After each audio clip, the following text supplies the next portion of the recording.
100 शब्द प्रति minute. Start. अध्यक्ष महोदय, जब श्री नरसिम्हा राव ने प्रधानमंत्री का पद संभाला था तो राष्ट्रपति के आदेश से वे विश्वास का प्रस्ताव लेकर यहाँ आए थे और भारतीय जनता पार्टी ने उस समय भी उस विश्वास के प्रस्ताव के खिलाफ मत दिया था। यह अविश्वास का प्रस्ताव कोई कर्मकांड नहीं है। पिछले कुछ दिनों में देश में ऐसी घटनाएं हुई हैं। 6 दिसंबर के बाद 6 दिसंबर को और 6 दिसंबर के पहले, जिनके कारण हमारा देश एक बार फिर अपनी तकदीर के तिराहे पर आकर खड़ा हो गया है। 6 दिसंबर को अयोध्या में जो कुछ हुआ उससे हम दुखी हैं। हमने प्रधानमंत्री को जो वचन दिया था उस वचन का पालन करने का वहाँ पूरा प्रयत्न हुआ, मगर उस वचन का पालन नहीं किया जा सका।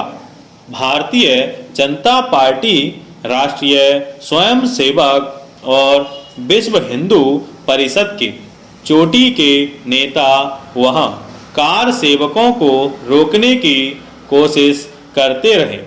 वीडियो टेप्स इसके साक्षी हैं। उस समय अनेक पत्रकार वहाँ उपस्थित थे।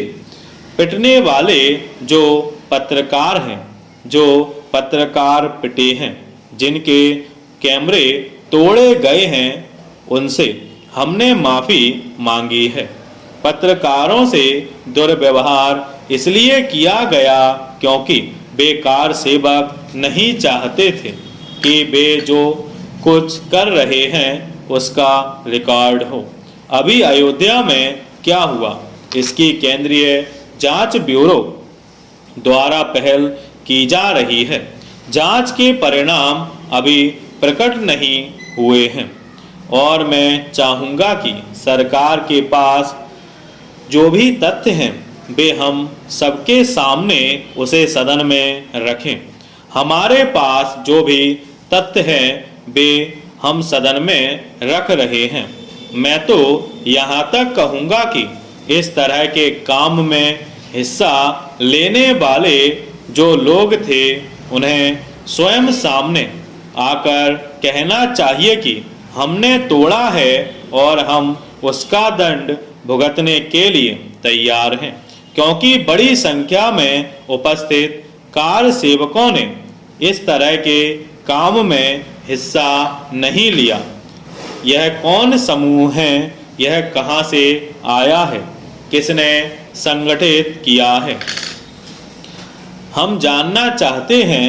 हमारा संगठन जो अनुशासित संगठन समझा जाता था, जिसकी यह छवि थी, जिसके बारे में यह कीर्ति थी कि जो तय कर लेते हैं वैसा ही करते हैं, यह हमारे लिए एक बड़े संकट की बात है, बड़ी चुनौती है। आज जो हमारे लिए कठिनाई पैदा हो गई है, वहाँ केवल ढांचा नहीं तोड़ा गया, वहाँ एक मंदिर भी था।